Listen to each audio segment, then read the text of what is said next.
let's go to the hotline, and let's go to Bell County and bring in the head coach of the Troy Trojans. We are joined by Coach Ronnie Porter. Coach, how are you? Doing well, Greg. How are you? Excellent. How are things in beautiful Troy, Texas? Oh, trucking right along, getting back out of the spring break, trying to get things started again. Looking back on your 2018 season, a real breakout year for you guys. You guys improved from 5-6 all the way up to 9-3. You win a playoff game.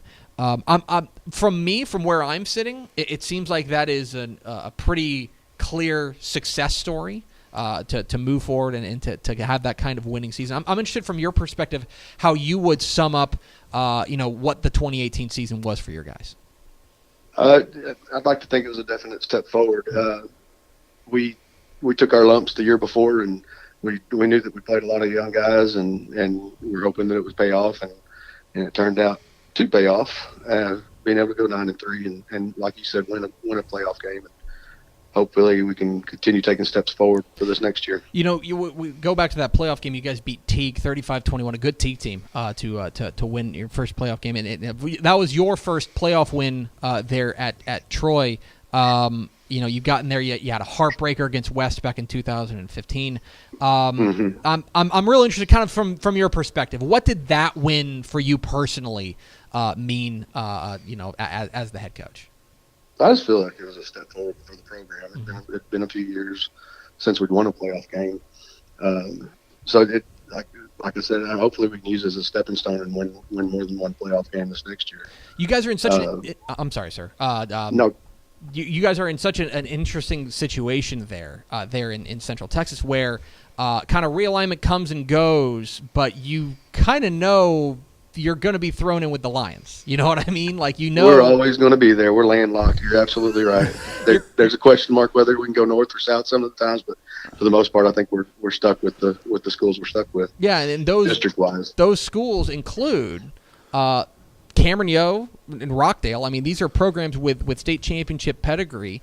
I'm really interested. What do you tell your kids, knowing full well that you're going to have to go through these programs that are, standout programs, some of the best 3A programs in the state?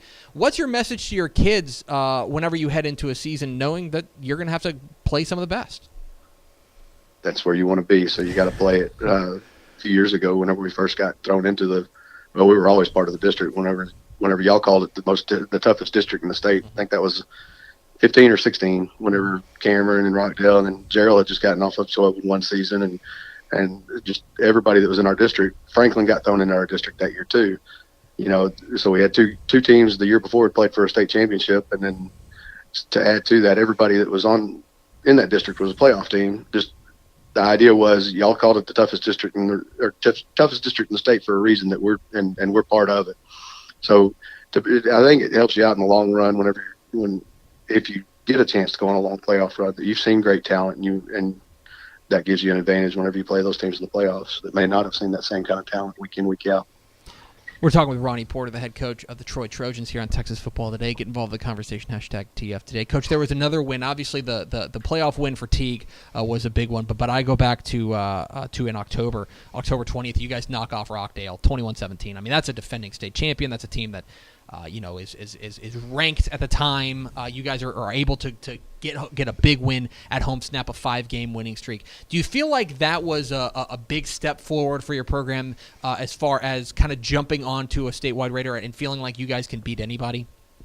Oh, it was huge. I think you're exactly right. It kind of gave us the idea that we can compete with the big dogs, and hopefully eventually be called one of those big dogs. So no, it was a huge program win for us. Go ahead. We look at looking forward to 2019. I take a look at your squad, and this is a team that you bring back a lot, especially offensively. You're bringing back 9 starters on offense, 6 starters on defense. This seems like a team that can make a step forward. Is there a feeling around the program that 2019 could be the time to really strike it big there in Troy? There is. Like I said before, going from a 3-7 and 17 to going 9-3 and 18. Hopefully, we can take another step forward because these are the same guys that we played in that 3-7 season when we played with 8 sophomores that year, 2 freshmen. We played with a ton of young talent now, and you hope that pays off in these years. I think to answer your question, yes, our hopes are high. We've got to continue getting better and to take that next step forward, but our hopes are high right now. One of the guys I know you're really excited to have back is a guy who had a breakout, sophomore season in your running back, Zach Urbasic. This is a 2,000-yard rusher a year ago. I don't think he's going to scare anybody walking off the bus as far as his size is concerned. But the kid runs tough, the kid runs hard, and he is lightning in a bottle. You're the guy who gets to see him every day in practice. What can you tell us about this outstanding young man? He's a special kid. He's not ever satisfied with where he is, and that's what's exciting about him. He's not happy. He's not content. He knows that he can continue to get better, and that's what kind of makes him special. He's the guy that leads practice. He's not a rah-rah vocal type guy, but he's gonna bust his rear and work hard at practice and kind of set the tone for everybody else. Just to throw out an example there, whenever we're running wind sprints, sometimes I'll let them take their shoulder pads and helmets off, but he always leaves the shoulder pads and helmets on. And he's gonna carry a ball with him when we're running our sprints, and he's just a special kid.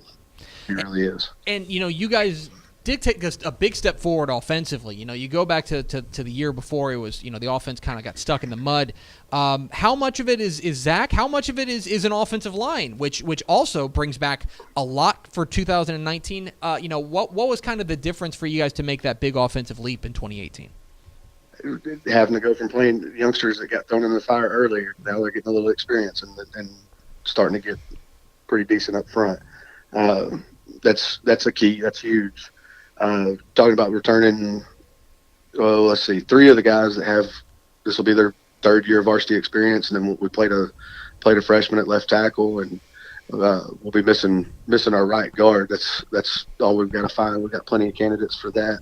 So no, just having to throw them in the fire as youngsters. Just them have to play at the highest level whenever they're really young. Now it's going to start paying off, or it already has started paying off. So that had a lot to do with Zach going for over 2,000 yards. We're talking with Ronnie Porter, the head coach of the Troy Trojans here on Texas Football Today. Get involved in the conversation, #TF Today.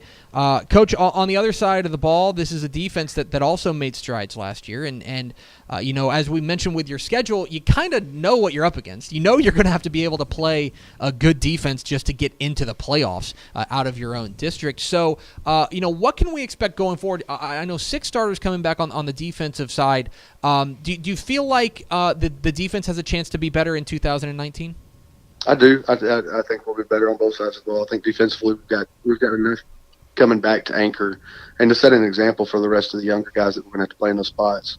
There are a few places that we have to find kids to play, but for the most part, we've got plenty of experience at the defensive line position. We've got a couple linebackers coming back, and we've got 3 of our 4 secondary guys coming back. So pretty excited about what we can do defensively as well. And finally, Coach, I know you're busy. We'll let you get back to work, but I do want to ask you. You're entering your 6th season there as the head coach at Troy. 2018, obviously a big success for you guys. I'm interested. You took over a program that was good, but maybe in need of a bit of a jolt. I'm interested to see from your perspective, how have you seen this program change in your time there in the big chair? That's a tough question to answer. To tell you the truth, I like to see that. I'd like to feel like we're getting a little bit more athletic. That we're able to take better steps and do things on the field that we haven't been able to do. It's kind of a strange deal because I've always seen this program, being in a local area for many years. But I just think we're doing a good job of playing younger kids early and letting them have some success, or letting them get some snaps at the higher level early on and moving them up through the ranks. He is Ronnie Porter. He is the head coach of the Troy Trojans. Coach, really appreciate your time. Congratulations again on an outstanding 2018 season. Best of luck in the offseason and down the road. Thank you very much. There he goes, Ronnie Porter, the head coach, Troy Trojans, joining us here on Texas Football Today.